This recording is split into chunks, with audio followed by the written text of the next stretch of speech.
don't love promising medication as, long-term, you'll be on it the rest of your life. I do think people can grow.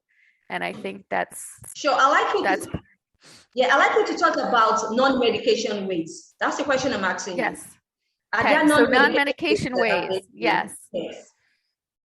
I actually think, and studies have shown, that meditation is incredibly beneficial. Incredibly beneficial. It actually has a lot of resetting and rewiring and changing the chemistry that goes on very naturally, and you're very much in control. And the nice thing about it is you once you learn it, you can do it yourself. You don't have to share it with anyone, and it's very empowering, I'd say. Very empowering. And it helps to connect you to who you are, without getting confused or input from other people, because we're all so different, and we all come here with a different journey and different experiences, that I think we're often taught to look externally for answers, and then we're sort of led astray from our own path. So I think counselors can be helpful to kind of guide you if they're counselors that know how to open up your own curiosity about yourself instead of giving you answers. Because whatever you come to me for, I might view differently, have a different perspective, have a different experience with it, and I don't really have the answer for you that I would have for myself. My answer for you would be to open up questions, to learn about yourself, to learn what would be the right path for you, to learn about what perspective is helpful to you, to learn about who you are. So I think, counseling can be effective in that way. Again, if they're teaching you how to learn about yourself and how to do this for yourself on your own, how to analyze your own life and things that happen to you, and so that it's your road. Meditation, I think yoga is also wonderful. Yoga has also shown a lot of mental health benefits, and it's about going within. Again, it's about going within and learning who you are. It really gets you to focus on yourself. And I think breath work connects you to your spirit, to all that is.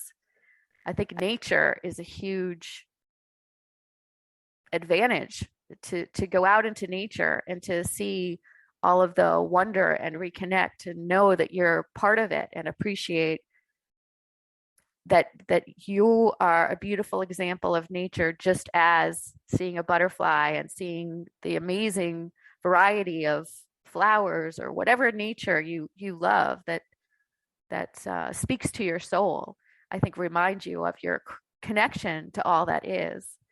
And I think most of all, when we talk about energy, I think love is a very powerful healing energy. And giving love to yourself is primary when you start down this path, because we often are taught to be selfless and to give love to others and to help others. And I think until we were really grounded in loving ourselves, we can't really help others. And we certainly can't help others at the expense of ourselves. And I know that when we help ourselves and love ourselves, it actually does expand.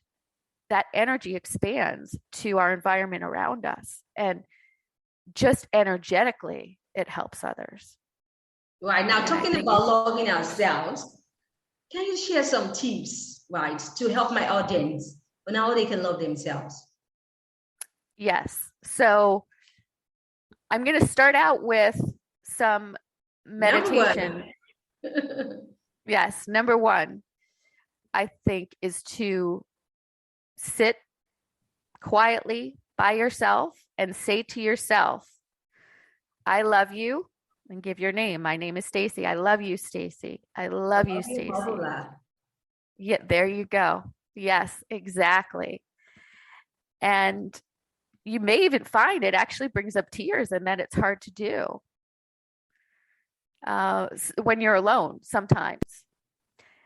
I think asking for releases of things that don't serve you, you can either name them specifically.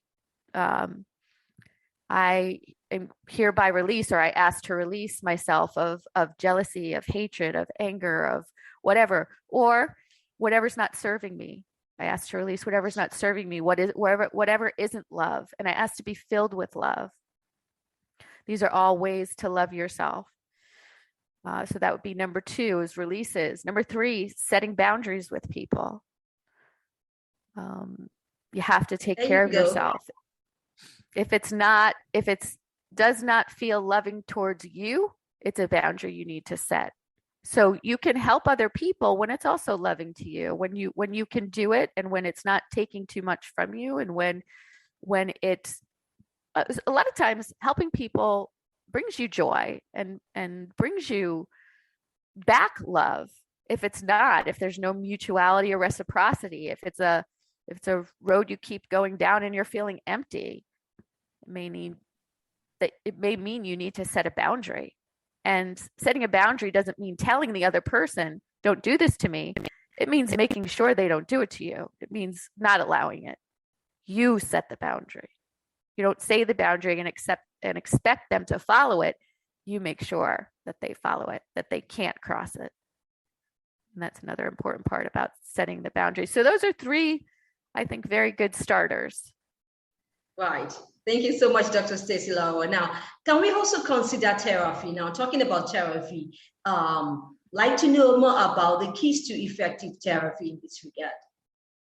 Okay. So I think the keys to effective therapy are that you feel like this is a good fit for you, like you're being listened to, like that what they're saying to you is not just generic, that they're really hearing you, that they're really connecting to who you are, and that they're opening you up. The big key is, do you feel like the therapist there is opening you to you? Opening you to possibilities, not just saying, yeah, I don't think you should do that, or I don't think you should do, but maybe asking, why do you feel that way? How do you feel that? How are you feeling? How does that make you feel? What are some other things, you could do, or questions. The therapist should be questioning, not giving answers. And I think that is a huge, huge distinction you will see in a lot of therapists. Right. Dr. Stacie, do you have any information you'd like to share with my audience? That's a big question. I think the biggest thing I can say is to go within, that we have the ability to heal ourselves. And I think we can get help from people and help to set us on our path and help to learn to do that. But really the only people that can heal ourselves is ourselves. So even when people come to me and feel helped, I know, and I tell them that they've done it themselves. Sure. I'm so privileged and honored to be part of helping them do that, but I couldn't have done it. They've done it themselves. Sure. Because if you don't think you can, then you will not. But if you think you can, then you will. I think it all starts from the mind. Yes, mindset is very important. And I think we all, like you said, have a lot of limiting beliefs. And, we're all in the same boat. I guess the other thing I'd like to share is that we're not different. I know that people like to judge us and say that they're so different. And sometimes when they're judging us, actually, it's because they're too afraid to look at themselves and they're not looking at themselves. But we're all the same. There's a therapist, Marissa Peer, that I respect her work and love her dearly. But one thing I find is that she tends to talk about how you, meaning the client, has this issue and that issue and this issue. And I think it's a we. I think we all have these limiting beliefs. We've all grown up in this environment. We've all grown up in this world. And so I try to use the terminology we to emphasize to the client that just because I'm a physician and, you know, have this knowledge doesn't mean I'm not human. And your feelings and your experiences, that's humanity. And we all have been taught, whatever limiting beliefs we have, that if we grow up in such a certain situation that we can't do this or we can't do that or we can't be this or we shouldn't feel this, we shouldn't cry about that, we shouldn't be sad in this way, we should not share our feelings. And I think those are all limiting beliefs that can be changed with our mindset. I think hypnosis can be very effective. I think self hypnosis. There are plenty of good books on self hypnosis. And again, in meditation, there's different types of meditation, but some of that you can be geared towards affirmations. So when I talked about saying, I love you, self, I love you, self, you can also say, I am, and empowering statements. And that repetition and really believing it, associating it with a feeling is really what changes it. So when you associate the I am statement with a feeling of love and a feeling of truthfulness, that really starts to change things. Right. So I think there's a lot of empowering that can be done on your own also. Sure.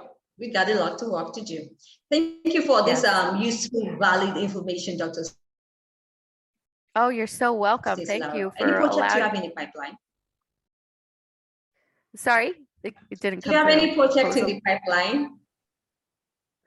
I just want to say thank you so much for having me on the show. It's been such a privilege and an honor to be here. I think it's a beautiful show. I think it adds great value and so important for people. So thank you for sharing your love and light to the world. Thank you once again, Dr. Stacie Lauro. I'm asking about your projects. Do you have any projects in the pipeline? Oh, projects. Okay. So I did just write a book that I self-published on Amazon.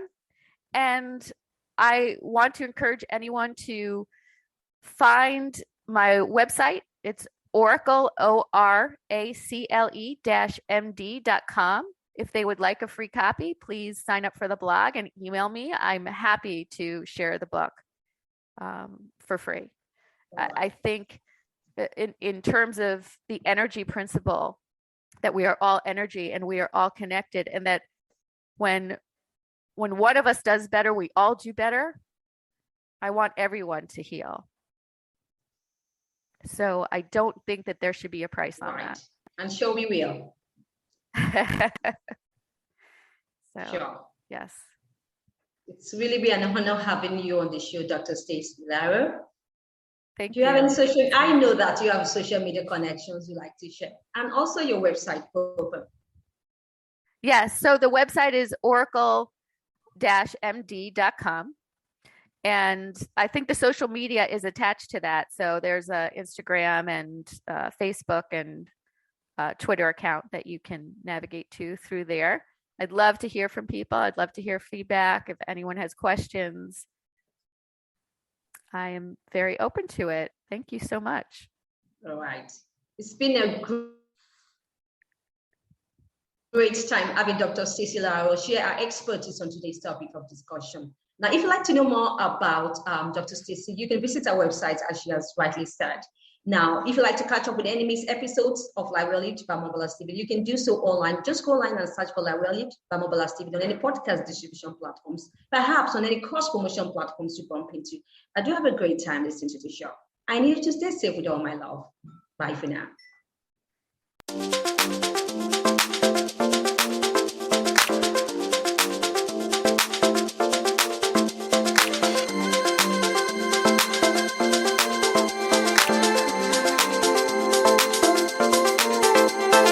Ladies and gentlemen, you are listening to Life Well Lived by Omobola Stephen. It's an engaging and enlightening talk show on life, relationships, and the business of life. Grab a cup of juice and just chill. Life Well Lived by Omobola Stephen. Live life. Live fully.